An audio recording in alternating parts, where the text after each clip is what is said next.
वंदे मातरम। इसके पहले हमने थियरीज पढ़ी हैं डिमांड फॉर मनी के, जिसमें से हमने ट्रांजैक्शन अप्रोच पढ़ा है।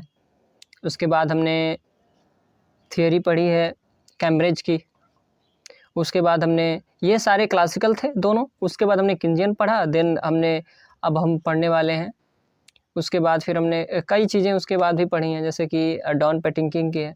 उसके बाद हमने बामोल की पढ़ी है। देन अब हम टॉबिन्स पोर्टफोलियो सिलेक्शन मॉडल पढ़ने वाले हैं। इसके बाद हम फ्रीडमैन का पढ़ेंगे जो लास्ट है, ठीक है। और अंतिम में उन्होंने एक मनी का फंक्शन दिया, लेकिन उसके पहले हमें इसे पढ़ना होगा। ये देखिए risk aversion theory of liquidity. देखिए ये लिक्विडिटी प्रेफरेंस थियरी तो है, लेकिन that is a risk aversion theory. इसको रिस्क एवर्जन थियरी भी कहा जाता है, ठीक है, अर्थात जोखिम का निवारण सिद्धांत, इसको हिंदी में हम बोलेंगे। आज के लिए अब हम यहाँ से शुरू करते हैं, ठीक है, ये टॉपिक।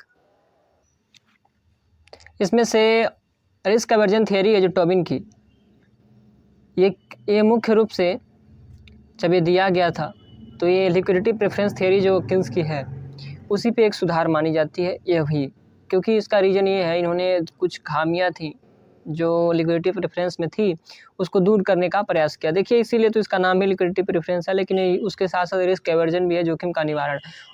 और देखिए किन्स की कुछ खामियां थी, आप इसमें पढ़ सकते हैं, ठीक है। इसमें कुछ खामियां थी, जैसे कि उन्होंने कहा था कि जो आर है, जैसे ब्याज दर है, वो भविष्य में अर्थात लॉन्ग रन में बढ़ेगा ही बढ़ेगा, ठीक है, भविष्य में बढ़ेगा ही बढ़ेगा। या इसी प्रकार से अगर बोलें तो अगर आर अगर इस समय वर्तमान में ज़्यादा है तो भविष्य में क्या होगा, कम ही होगा। तो that is not good things, because हो सकता है कि मतलब कि आर वैसा ही बना रहे भविष्य में, या हो सकता है कि आर जैसे मतलब कि कई रीजन, मतलब कई सारी चीज़ें हो सकते हैं ब्याज दर के, उसका कोई ठीक नहीं है। लेकिन ऐसा कहना किन्स का गलत था कि अगर इस समय वर्तमान में आर अगर सबसे कम है, या उन्होंने तय कैसे किया कि आर इस समय सबसे कम है, तो कई सारी खामियां थी।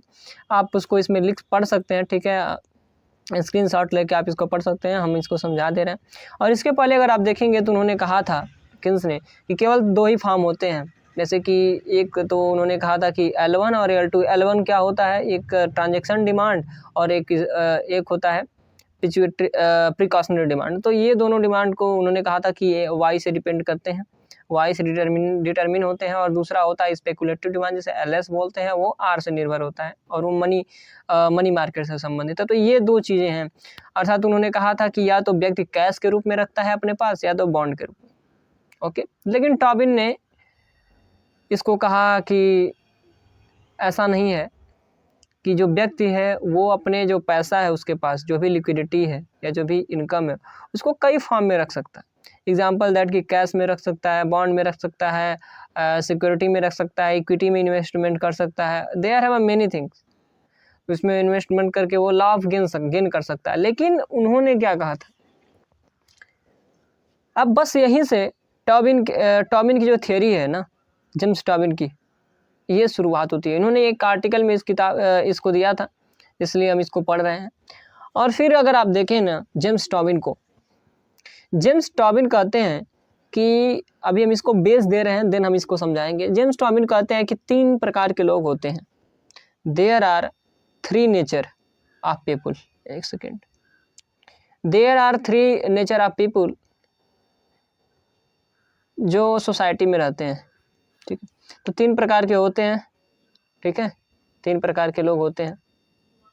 अब इन 3 प्रकार के लोगों में जो सबसे ज़्यादा होते हैं दैट इज़ रिस्क अवेटर्स।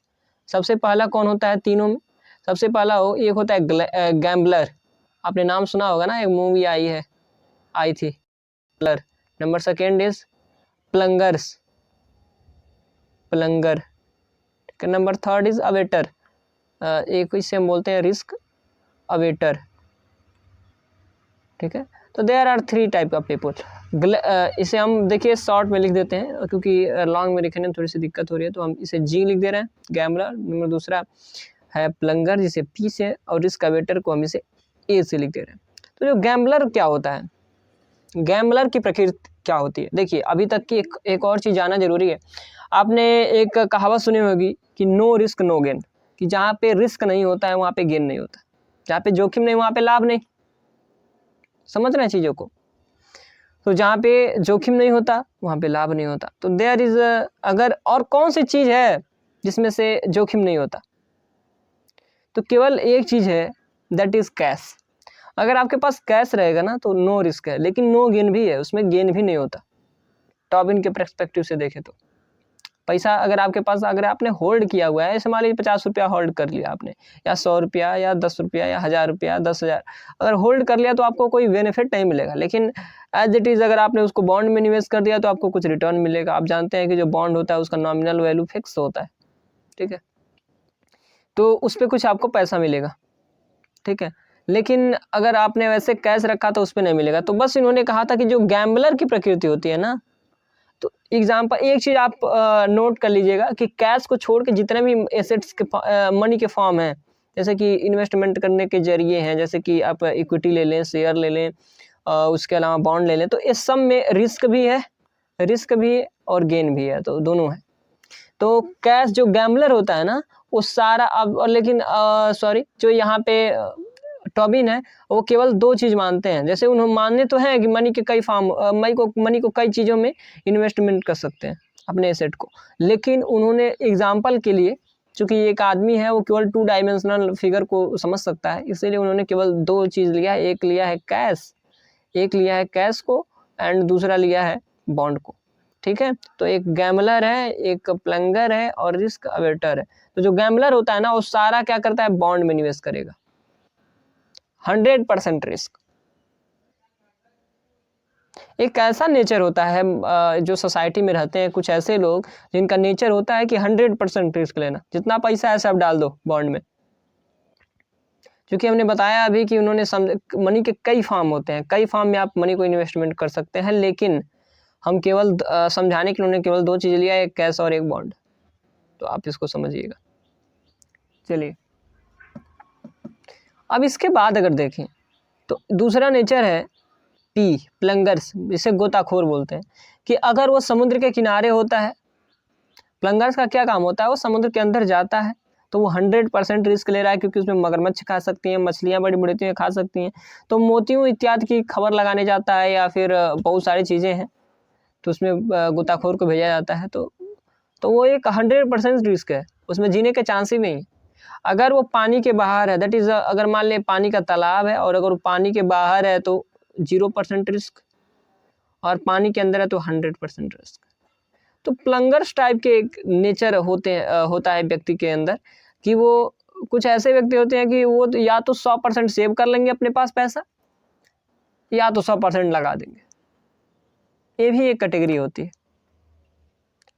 लेकिन जो थर्ड टाइप होता है जिसमें से हम देखने वाले हैं, ए रिस्क अवेटर, ये रिस्क को ये कर देखिए क्या करना चाहते हैं, ये अपने बेनिफिट को अधिक करना चाहते हैं, मैक्सिमम लाभ को बहुत ज़्यादा बढ़ाना चाहते हैं, लेकिन लॉस को अर्थात रिस्क को मिनिमाइज करना चाहते हैं, अर्थात अपने लॉस को तो सबसे कम करना चाहते हैं, देन साइमल्टेनियसली वो चाहते हैं कि बेनिफिट उनका सबसे ज़्यादा हो। और उन्होंने कहा कि खुशी की बात ये है कि ऐसे लोग सबसे ज़्यादा सोसाइटी में पाए जाते हैं। चलिए, तो ये 3 प्रकार के लोग होते हैं। और खुशी की बात इन्होंने बताई कि जो रिस्क अवेटर होते हैं ना, ये इकोनॉमी में सबसे ज़्यादा प्रेजेंट होते हैं। तब इन्होंने बताया है और फिर उन्होंने इसको पूरा बढ़िया से बस इसी को समझाया उन्होंने, ठीक है। और उन्होंने कहा था कि जैसे अभी हमने बताया है कि या तो व्यक्ति क्या कर सकते हैं, या तो बॉन्ड में निवेश कर सकते हैं, बॉन्ड में, या फिर कैश में, और अपने एसेट्स को इस प्रकार से, मतलब कि इस प्रकार से इन्वेस्टमेंट करेंगे इन दोनों में कि उनको रिस्क सबसे कम हो, कम से कम रिस्क हो। तो किस प्रकार से इन्वेस्टमेंट करेंगे, जैसे देयर आर मेनी, इसी को हम पोर्टफोलियो सिलेक्शन मॉडल भी बोलते हैं, जो नेम है, ठीक है। अभी देखिए यहाँ पे लिखा भी है तो करने की क्या जरूरत है ऐसे, तो यहाँ पे आप देखेंगे ना टॉबिन्स पोर्टफोलियो, तो इन्होंने यहाँ पे टॉबिन्स की, इसे हम टॉबिन्स की पोर्टफोलियो मॉडल भी बोलते हैं, क्योंकि इसमें पोर्टफोलियो का सिलेक्शन है, क्योंकि बहुत सारे ऐसे ऑप्शंस होते हैं जैसे कि मनी के और बॉन्ड के। देखिए यहाँ पे तो उन्होंने सभी एसेट्स को लिया है, सभी एसेट को, लेकिन समझाने के लिए केवल कैश और बॉन्ड को इन्वॉल्व किया है थ्रू थ्योरी, ठीक है। तो लेकिन उन्होंने कहा था कि देयर हैव मेनी, जैसे मान लीजिए ना बहुत सारे इसके ऑप्शंस होंगे, लेकिन हमें वहाँ पे सिलेक्शन करना है, हमें उस पोर्टफोलियो का सिलेक्शन, पोर्टफोलियो मतलब कम्बिनेशन, यहाँ पे पोर्टफोलियो का मतलब ये है कम्बिनेशन। जैसे मान लीजिए कि कैश हो, बॉन्ड हो जिसमें शामिल और अन्य हो, लेकिन हम केवल कैश और बॉन्ड को शामिल करेंगे क्योंकि इन्होंने अपने थ्योरी में केवल यही शामिल किया। तो सी और बी के कई ऐसे कॉम्बिनेशन प्राप्त हो सकते हैं, बहुत सारे कॉम्बिनेशन प्राप्त हो सकते हैं, लेकिन हमें उसको प्राप्त करना है, उस कॉम्बिनेशन को जहाँ पे रिस्क सबसे कम हो, रिस्क सबसे कम हो। इसीलिए हम इसे जोखिम निवारण सिद्धांत भी कहते हैं। चलिए आगे देखते हैं। चलिए, अगर मान लीजिए कि दो प्रोजेक्ट है, जैसे कि मान लीजिए ए है, एक सेकेंड, दो प्रोजेक्ट है, एक ए है और नंबर दूसरा बी है, और दोनों ऐसा कॉम्बिनेशन है जैसे कि जिसमें से सेम रिटर्न मिलता, अगर आपको सेम रिटर्न मिलता, अगर आप उस सिलेक्शन को चुनते हैं, उस पोर्टफोलियो को चुनते हैं और उसमें से सेम रिटर्न मिलता है, जैसे कि मान लीजिए आपको सेम रिटर्न, जैसे मान लीजिए 10,000 इस पर भी मिल रहा है, 10,000 इस पर भी, कौन है वो सी और आर का, सी और बॉन्ड का, कैश या बॉन्ड का कॉम्बिनेशन है दोनों के पास। तो एक मतलब कि ए के पास भी वो कॉम्बिनेशन है सी और बी का, और बी के पास भी कॉम्बिनेशन है सी और बी का, और दोनों में रिटर्न सेम है। तो आखिर वो कौन सा कॉम्बिनेशन चुनेगा, पता है? हम दोनों का स्टैंडर्ड डेविएशन निकालते हैं, जिसे हम सिग्मा से डिनोट करते हैं। तो हम दोनों का स्टैंडर्ड डेविएशन निकालेंगे, और जिसका स्टैंडर्ड डेविएशन सबसे कम होगा, इसका मतलब ये है कि वो नॉर्मल डिस्ट्रीब्यूशन की तरफ है। अगर थोड़ा बहुत आप इसे अगर स्टार्ट पढ़े हैं तो थोड़ा सा समझ में आएगा, बढ़िया। नहीं पढ़े हैं तो आप बस इतना समझिए, ज़्यादा उसकी ज़रूरत नहीं है कि आप स्टैंडर्ड डेविएशन जिसका जितना कम आता है ना, उसका मतलब ये होता है कि रिस्क उस रिस्क की क्षमता उसमें कम होती है, रिस्क आने की संभावना कम होती है, क्योंकि वो नॉर्मल डिस्ट्रीब्यूशन की तरफ जाता है। ठीक है, तो आप बस इतना समझिए कि वो नॉर्मल डिस्ट्रीब्यूशन की तरफ जाता है, इसीलिए जिसका स्टैंडर्ड डेविएशन सबसे कम होगा ना, उसी को चुना जाएगा। तो अगर मान लीजिए स्टैंडर्ड डेविएशन ए का सबसे कम है और बी का ज़्यादा है, ठीक है, स्टैंडर्ड डेविएशन ए का कम है और बी का ज़्यादा है। जब ए का कम है ना, तो वो ए को चुनेगा। ए वाला जो प्लान है, कोई व्यक्ति ए योजना और बी योजना में निवेश करने के दो ऑप्शन हैं, मान लीजिए लिया है एग्जाम्पल में, और ए का जिसमें से सबसे कम स्टैंडर्ड डेविएशन का मान जिसमें सबसे कम होगा उसको चुना है, क्योंकि वो नॉर्मल डिस्ट्रीब्यूशन की तरफ होता है, उसमें जोखिम आने की संभावना कम होती है। तो सबसे कम इसका मान अगर ए का आ रहा है 20, मतलब कि 20 से कम अगर आ रहा है स्टैंडर्ड डेविएशन का मान ए का, तो वो ए को चुनेगा, प्रोजेक्ट ए। समझ में आ रहा है? चलिए, ईजी है, और सारी चीज़ें उसमें लिखी भी हुई हैं बहुत सारी। इसमें तो ऐसे भी देखिए, यहाँ पे देखिए क्या होगा, एक्सपेक्टेड रिटर्न। यहाँ एक चीज़ इसको और लिख सकते हैं कि कहाँ पे वो चुनेगा, या तो जहाँ पे एक्सपेक्टेड रिटर्न होता है ना, वो बी और आर के बराबर। तो बी और आर क्या है, बॉन्ड है, और आर क्या है, बॉन्ड, रिटर्न ऑन बॉन्ड, कि बॉन्ड पे कितना रिटर्न मिलेगा। आता रिटर्न से उतना अगर बॉन्ड पे रिटर्न मिल रहा है ना, दैट इज यहाँ पे व्यक्ति क्या करेगा, निवेश करेगा, इस वाले पोर्टफोलियो का सिलेक्शन करेगा, that is portfolio selection model. अब इन्होंने कुछ समीकरणों के माध्यम से दिखाया है, ठीक है, तो आप इसको समझिए, इसको लिखिएगा, ठीक है, शायद इसमें लिखी गई हो या ना हो, ठीक है, एक सेकेंड हम इसको देख लेते हैं। इसमें ये फिगर है जो सबसे इम्पोर्टेंट है, इसीलिए हमने इस PDF को लिया है, ठीक है, क्योंकि इसमें बहुत सारी चीज़ें जो हम बताएंगे इसे हम तो समझा देंगे, लेकिन उसमें ये सारी चीज़ें मेंशन है, तो आप इसको पढ़ लीजिएगा। अगर नहीं पढ़ते हैं तो भी कोई बात नहीं, लेकिन अगर आप इंग्लिश में पढ़ सकते हैं तो ज़रूर पढ़िएगा, ठीक है, it is a very good for you. Then इन्होंने 3 समीकरण के माध्यम से दिया है, जिसमें से पहले आप नोटेशन समझ लें। एक होता है म्यू, इसका मतलब है टोटल रिटर्न। टोटल रिटर्न अब किस पे मिलता है, बॉन्ड पे ही मिलेगा, तो टोटल रिटर्न ऑन बॉन्ड। उसके बाद यहाँ पे आई का मतलब होगा ब्याज दर, अभी आएगा आगे, इसको नोट कर लीजिएगा ये वाली चीज़ें। आई ब्याज दर होगा, जी होगा रिटर्न, जी होगा रिस्क, ठीक है, रिस्क। अगर मान लीजिए ना एक सिग्मा जी से अगर एक सिंबल आएगा, सिग्मा मतलब ये बता रहा है कि जहाँ पे सिग्मा का मान सबसे कम होगा वहाँ पे रिटर्न ज़्यादा मिलेगा। तो सिग्मा का मान कम होगा अर्थात रिस्क कम होगा। तो रिस्क को इसीलिए सिग्मा और जी से दिखा रहा है। सिग्मा जी को यहाँ पे क्या किया गया है, रिस्क जी मतलब जो रिस्क है ना उसको जी से प्रदर्शित किया गया है। लेकिन चूंकि हम जी को अर्थात रिस्क को किससे माप रहे हैं, सिग्मा से, इसीलिए हम उसे सिग्मा जी लिखेंगे, सिग्मा जी। ठीक है, ये टोटल रिस्क बता रहे हैं, रिस्क का मापन कर रहा है ना सिग्मा, इसीलिए सिग्मा को जी के साथ रखेंगे। चलिए अब हम समीकरण को रखते हैं, आप इसको साइमल्टेनियसली नोट करिएगा। ठीक है, चलिए सबसे पहला हम लेंगे, सबसे पहला दैट इज, अगर मान लीजिए कि टोटल रिटर्न इक्वल टू ये है म्यू, मैंने बताया अभी, तो जो सबसे पहला क्या होगा, तो इसका जो समीकरण होगा दैट इज लेमडा। लेमडा क्या है, लेमडा है, आप देखिए नोटेशन से मतलब डिस्टर्ब ना होइएगा, कोई बात नहीं, नोटेशन है ये। लेमडा का मतलब होता है ना कि बॉन्ड में निवेश, तो बॉन्ड में निवेश किसके बराबर होगा, बॉन्ड में निवेश किसके बराबर होगा, I plus lambda G, that is equation 1।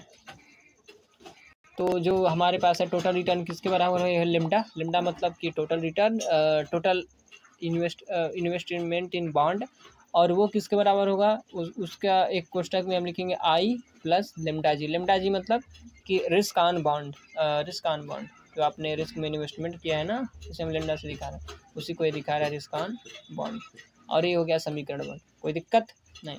अगर यहाँ पे अगर मान लीजिए उन्होंने रिस्क को जीरो मान लिया, अर्थात जो रिस्क है ना, रिस्क उसको जीरो मान लिया, इसका मतलब जी इक्वल टू क्या हो जाएगा, जीरो। जब जी इक्वल टू जीरो हो जाएगा तो जो लेमडा पर आपको रिस्क हो रहा था, तो लेमडा पे रिस्क कितना हो जाएगा, जीरो। तो लेमडा और जी का मान क्या हो जाएगा, जीरो। समझ में आ रहा है ना, तो यहाँ पे लेमडा जी का मान क्या हो जाएगा, जीरो। देन तो क्या बचेगा, केवल बचेगा म्यू इक्वल टू लेमडा और आई के साथ, दैट इज समीकरण 2। अभी हम इसको लिख दे रहे हैं, आप इसको नोट कर लीजिए, देन अब आगे लिख रहे हैं। अब दूसरा समीकरण क्या हो जाएगा, जब हमने जी का मान जीरो मान लिया ना, तो ये हो जाएगा mu equal to lambda i, समीकरण नंबर 2। अब एक चीज़ और, अगर हम मानते हैं ना कि जो हमारे पास रिस्क है उसको हम किससे माप रहे हैं, रिस्क को हम सिग्मा जी से भी हमने लिखा है, बताया कि जब हम देखेंगे रिस्क को तो हम सिग्मा जी से प्रदर्शित करेंगे। ठीक है, तो एक चीज़ अगर हम और लिख लें यहाँ पे, चलिए समीकरण नंबर 2 एक बार और देखिए, फटाफट लिख देते हैं। समीकरण नंबर 2 इसमें क्या था, समीकरण नंबर 1 से शुरू कर देते हैं। ठीक है, फटाफट।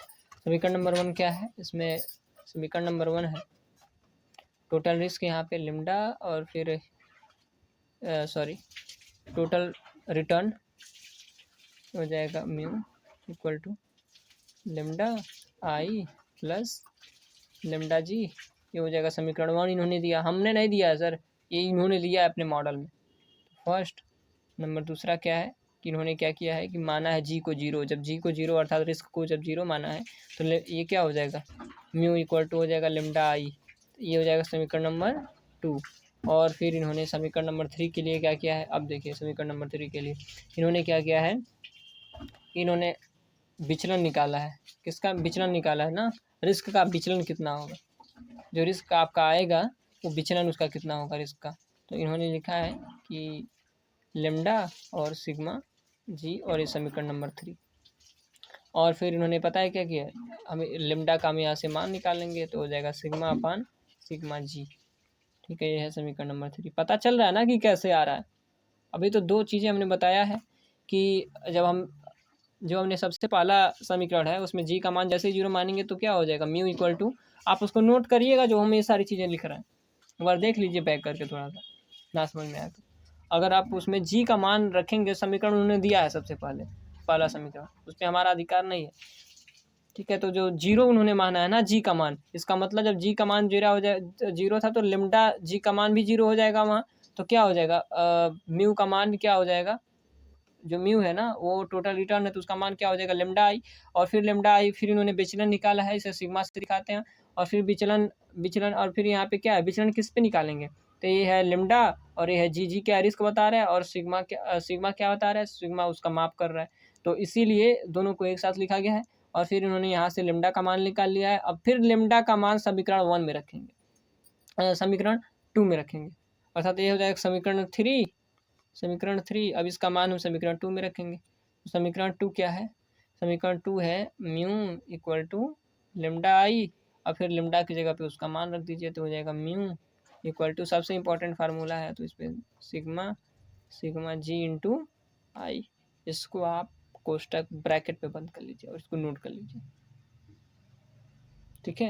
ये जो नीचे दिया है ना, ये सब किताबों में दिया रहता है जो इस लिखा है, लेकिन हम समझा रहे हैं आपको बढ़िया से, ठीक है। तो बढ़िया से, तो अब इन्होंने कहा था कि डाइवर्सिफाई इन्वेस्टमेंट करना है, अर्थात रिस्क को सबसे कम करने के लिए हमें क्या करना चाहिए, डाइवर्सिफाई इन्वेस्टमेंट।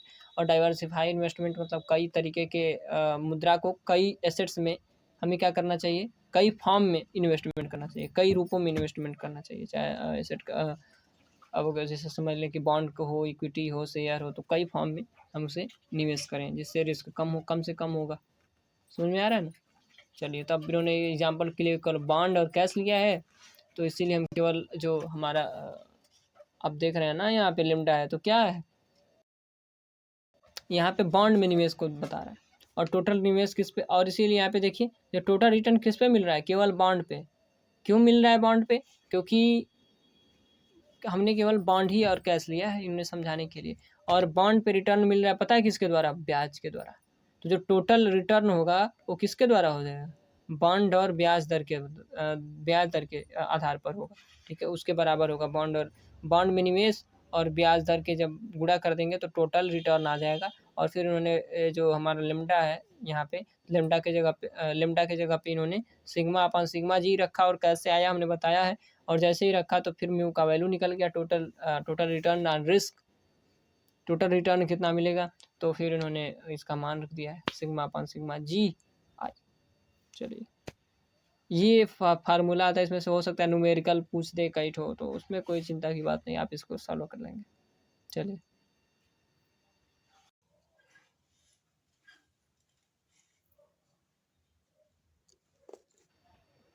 अब उस चीज़ को इन्होंने एक फिगर के माध्यम से समझाया है, जिसको हमने आपके सामने रिप्रेजेंट किया है।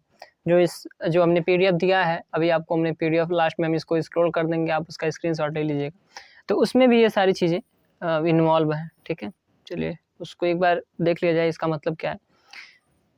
अगर आप देखें इस वाले एक्सिस पे, तो थोड़ा सा जूम कर दें, चलिए यहाँ पे इस वाले एक्सिस पे, जिसको अगर मान लीजिए आप, ये वाई एक्सिस, ये एक्स एक्सिस है और ये वाई एक्सिस है, ठीक है। अब ऐसे देखने पे यहाँ पे इन्होंने रिटर्न लिया है ओ से और वाई के बीच इन्होंने रिटर्न लिया है, और फिर इन्होंने ओ से लेके और सी के बीच ये क्या है, वेल्थ को दिखा रहा है। वेल्थ किस फॉर्म में हो सकता है, या तो बॉन्ड में या तो कैश में।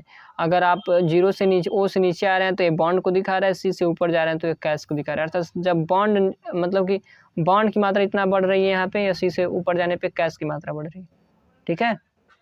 अब यहाँ पे एक और चीज़ रह गई, एक बजट लाइन है जैसे पहले रहती है, तो ये क्या दिखा रहा है, ये दिए गए ब्याज के स्तर पे, जिसे हम आई बोल रहे हैं ना, दिए गए ब्याज के स्तर पे निवेश का अवसर दिखा रहा है कि आप कितना निवेश कर सकते हैं बॉन्ड में और कितना अपने पास रख सकते हैं। जे क्या बता रहा है, रिस्क और वेल्थ में, जो यहाँ पे वेल्थ है उसमें संबंध बता रहा है, और इसका प्रत्येक बिंदु बता रहा है कि व्यक्ति किस अनुपात में बॉन्ड को रखेगा, किस अनुपात में कैश को रखेगा, ठीक है।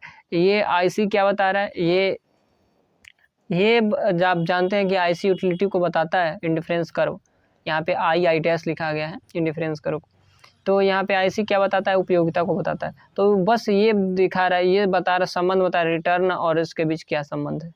ये कौन बता रहा है, आईसी, अर्थात उपयोगिता को बता रहा है, उससे रिस्क और रिटर्न से मिलने वाले उपयोगिता कितना है, या कितना अगर वो सिलेक्शन करेगा, कैसा पोर्टफोलियो सिलेक्शन करेगा, मतलब ज़्यादा बॉन्ड में निवेश करेगा या ज़्यादा वेल्थ में निवेश करेगा, किसमें अगर सिलेक्शन करे तो उसको यूटिलिटी ज़्यादा मिले, इस सारी चीज़ों को दिखा रहा है। अगर मतलब कि जहाँ पे जो आईसी कट कर रहा है ना, अगर उस मतलब कि वो उसी ब्याज दर के संदर्भ में, वैसे मान लीजिए एग्जाम्पल दैट, अब चलिए समझाते हैं। अब मान लीजिए कि रिस्क यहाँ पे है एक्स एक्सिस पे और वाई एक्सिस पे रिटर्न है, नीचे आप सब सारी चीज़ें बता दी हमने। अब जो ए आई लाइन है ना, वो आप बता रहे हैं कि जो आई ब्याज दर है ना, आई ब्याज दर, इस पे निवेश का स्तर ओ ए है। निवेश का स्तर कितना है? ओ ए है। अब यहाँ पे जो इंडिफरेंस कर्व कट कर रहा है आई वाला कट कर रहा है ए पॉइंट पे, इसका मतलब ये है ना कि अगर आप इस वाले पे अगर निवेश करना चाहते हैं और सबसे कम रिस्क उठाना चाहते हैं ना, तो आपको ये वाला यहाँ का कॉम्बिनेशन चुनना होगा ए पॉइंट पर, वेलफेयर को ए पॉइंट पे चुनना होगा। और जब ए पॉइंट पे नीचे आएंगे ना, तो रिस्क की मात्रा उसमें ओ आर होगी, और रिस्क की मात्रा ओ आर होगी, और इसमें के यहाँ पे के क्या बता रहा है? के बिंदु बता रहा है, और फिर के बिंदु पर यहाँ पे यम दिखा रहा है, अर्थात जो बॉन्ड की मात्रा होगी ना वो ओ यम होगी। टोटल वेल्थ कितना है? ओ से लेकर सी तक, और इसमें से बॉन्ड अगर आपके पास आई ब्याज स्तर है तो ओ ए निवेश का मात्रा अवसर है कि आप कहीं निवेश कर सकते हैं। लेकिन अगर आप केवल ओ और मतलब कि अगर इस वाले मतलब कि ये वाला जो इंडिफरेंस कर्व है आई, जो ए बिंदु पर स्पर्श कर रहा है ओ ए रेखा को, तो पता है अगर ए वाला कॉम्बिनेशन चुनते हैं आप यहाँ से इस पॉइंट पर अगर निवेश करते हैं ना, तो आप कितना निवेश करेंगे? वो नीचे आएंगे आप यहाँ पे जे बिंदु पर, और जे से यम पर जाएंगे, तो ये बताएगा कि जो आपका ओ सी कैपिटल है, टोटल कैपिटल ओ सी, तो आप इसमें से ओ एम बॉन्ड पर निवेश करें, और यम और एक सेकेंड यहाँ पे, और यम और सी ओ सी में से किस पे निवेश करें? कैश में निवेश करें, अर्थात कैश को ज़्यादा रखें अपने पास, बॉन्ड में कम। ठीक है, समझ रहे हैं? तब आपके पास जो कल्याण होगा या वेलफेयर होगा सबसे ज़्यादा होगा। जो रिस्क और रिटर्न में संबंध बता रहा है कि रिस्क और रिटर्न कितना बढ़िया रहेगा। ठीक है, इंडिफरेंस कर। चलिए मैं अब देखिए इसके कई पॉइंट मिल सकते हैं। जैसे वीडियो में अगर देखेंगे अगर उसमें आप, इसका हो सकता है कुछ नोटिफिकेशन कुछ चेंज है उसमें पीडीएफ में, तो उसमें देखेंगे तो बहुत सारे पॉइंट्स हैं, मतलब बहुत सारे हो सकते हैं, और बहुत सारे जो बजट लाइन है, जो ओ ए रेखा है, बहुत सारे हो सकते हैं, ब्याज दर बहुत सारे हो सकते हैं। तो विभिन्न ब्याज दर पे विभिन्न इंडिफरेंस कर हो सकते हैं, जो विभिन्न बॉन्ड और कैश की निवेश की मात्रा को बता सकते हैं कि आप उसमें निवेश करें। ठीक है, या तो बॉन्ड में निवेश करें या कैश के रूप में अपने पास रखें। तो विभिन्न पॉइंट बता सकता है जिसपे उसको वेलफेयर अधिकतम होगा। ऐसी जो जहाँ पे इंडिफरेंस कर्व है उसके अगर मूल बिंदु पे अगर आप निवेश कर रहे हैं, टच का जहाँ पे कर रहा है, इसका मतलब अगर वो वाला पोर्टफोलियो सेलेक्ट करेंगे, यहाँ पे बॉन्ड अगर मान लीजिए आई ब्याज दर है तो ओ एम बॉन्ड है और एम सी कैश है, तो अगर ये वाला अगर कॉम्बिनेशन सेलेक्ट करेंगे कैश और बॉन्ड का, तो आपको वेलफेयर सबसे ज़्यादा होगा। बस इंडिफरेंस कर्व यही बता रहा है। रिस्क और रिटर्न के बीच संबंध होता है। रिटर्न देखिए, वेलफेयर कैसे बढ़ेगा यहाँ पे? जब रिटर्न ज़्यादा मिलेगा। वेलफेयर तब बढ़ेगा जब रिटर्न ज़्यादा मिलेगा, बस वही तो बता रहे हैं। तो अगर ए पे करेंगे ना, तो आपके पास रिस्क और रिटर्न के बीच संबंध होता है। इसका मतलब आप अब देखिए, रिस्क और रिटर्न के बीच संबंध, इसका मतलब क्या है कि रिस्क अगर जितना होगा उतना रिटर्न भी होगा। कि यहाँ पे ऐसा थोड़ी है कि अगर रिटर्न आपको मिलेगा और रिस्क नहीं होगा, नहीं। हाँ, ये है कि अगर ए वाला रिस्क और रिटर्न का कॉम्बिनेशन अगर ए पॉइंट पर चुनते हैं, तो वो सबसे अधिक वेलफेयर आपको देने वाला होगा। वो कॉम्बिनेशन अगर आप चुनते हैं कैश और बॉन्ड का, तो वो सबसे अधिक देगा। क्या देगा? वेलफेयर। एम, और तो वहाँ पे क्या होगा? ओ एम किसकी मात्रा है? बॉन्ड की, और एम सी कैश की, क्योंकि टोटल जो वेल्थ है ना ओ और सी तक है, तो इसी में आपको चुनना है। चलिए, अगर ब्याज स्तर A1 हो, I1 हो, सॉरी, ब्याज स्तर अगर आपके पास I1 हो, ठीक है, और फिर निवेश कितना है? जो बजट कांस्टेंट है OI कि आप इतना निवेश कर सकते हैं इस वाले रेखा पर, निवेश का अवसर। तो यहाँ पे जहाँ पे कट कर रहा है इंडिफरेंस करो यहाँ पे B पॉइंट पर, तो रिस्क जो अवेटर होगा, बस रिस्क अवेटर की प्रकृति बता रहा है ये, और सारे जो गैम्बलर हैं और फिर जो पलंगर हैं उनको नहीं बता रहा। तो उसकी जो प्रकृति वो क्या करेंगे, अगर मतलब कि अगर वेलफेयर वो अपना अधिक करना चाहेंगे, तो पता है क्या करेंगे? वो इस वाले पर अपना निवेश की मात्रा चुनेंगे, अर्थात कैश और बेनिफिट बॉन्ड का रेशियो चुनेंगे। और यहाँ पे क्या होगा? यहाँ पे आइए, और यहाँ से यहाँ पे आइए, अर्थात यहाँ पे बॉन्ड में निवेश इतना करेंगे और कैश में निवेश इतना करेंगे। समझ में आ रहा है? तब इससे क्या होगा, क्योंकि इससे वेलफेयर उनका अधिक होगा। ए वाला सिलेक्शन अगर करेंगे तो वेलफेयर अधिक होगा। लास्ट में अगर देखें तो जैसे जैसे ब्याज दर बढ़ता है ना, एग्जाम्पल दैट, एक सेकेंड, अगर आप सारे जो इंडिफरेंस कर्व है वैसे अगर मिलेंगे तो ऐसे मिलेंगे, ऐसे मिलेंगे सारे पॉइंट, ऐसे मिलेंगे सारे पॉइंट इंडिफरेंस कर्व ब्याज दर पे। अगर मान लीजिए हम ए और ए डैश का नाम दे दें और ये रिटर्न और इसके बीच संबंध बता रहा है, तो आप जैसे जैसे इसके अगले बिंदु पे जा रहे हैं ना, जैसे जैसे, तो आपका रिटर्न बढ़ता जा रहा है, रिटर्न बढ़ता जा रहा है और रिस्क भी बढ़ता जा रहा है। लेकिन टॉबिन ने कहा कि बढ़िया बात यह है कि एक निश्चित बिंदु से, एक निश्चित बिंदु है रिटर्न रिस्क का, कि अगर उससे कम अगर आप निवेश कर रहे हैं ना, तो उससे कम अगर आप निवेश कर रहे हैं तो रिस्क ज़्यादा हो रहा है और रिटर्न कम मिल रहा है। लेकिन एक निश्चित बिंदु है रिटर्न का कि अगर उससे ज़्यादा अगर आप निवेश करेंगे ना तो रिस्क कम होगा और रिटर्न ज़्यादा होगा। बस यही है, एक निश्चित बिंदु है निवेश करने का कि अगर सबसे कम, अगर आप सबसे निचले स्थान पे अगर आप निवेश कर रहे हैं बॉन्ड और कैश में, तो वहाँ पे आपको लॉस ज़्यादा होगा, सबसे लॉस ज़्यादा होगा और रिटर्न कम होगा। लेकिन सबसे अधिक ब्याज स्तर पे अगर आप निवेश कर रहे हैं ना, तो आपको क्या होगा, आपको रिटर्न तो ज़्यादा मिलेगा लेकिन लॉस कम होगा या रिस्क कम होगा। चलिए, बस इतना ही समझाना था। हमें उम्मीद है कि आप लोगों को सारी चीज़ें समझ में आई हैं। बहुत धीरे धीरे हमने समझाया है, आप इसे थोड़ा सा तेज़ गति में भी वीडियो को देख सकते हैं। लेकिन अगर आप, हमें उम्मीद है कि आप लोगों को बढ़िया से समझ में आया होगा। देन हम फ्रीडमैन को समझेंगे। ठीक है, आज के लिए कोई दिक्कत हो तो कमेंट बॉक्स में ज़रूर लिखिएगा। आज के लिए बस इतना ही। वंदे मातरम। तब आप स्क्रीनशॉट लेना शुरू करिए। ठीक है, अब यहाँ से इसको हम नीचे वो कर दें, स्क्रीनशॉट लीजिए, ठीक है, प्रत्येक का, और फिर आप इसको पढ़ लीजिएगा। Then you have to understand. अगर आप इंग्लिश से समझ में आता है तो ज़रूर पढ़िएगा, नहीं आता है तो कोई दिक्कत नहीं। ठीक है, हमने जितना बनाया बताया है वही सारी चीज़ें इसमें लिखी हुई हैं। ये रेफरेंस बुक है ना, तो इसको ज़रूर देख लीजिएगा। ठीक है, चलिए आज के लिए बस इतना ही। वंदे मातरम।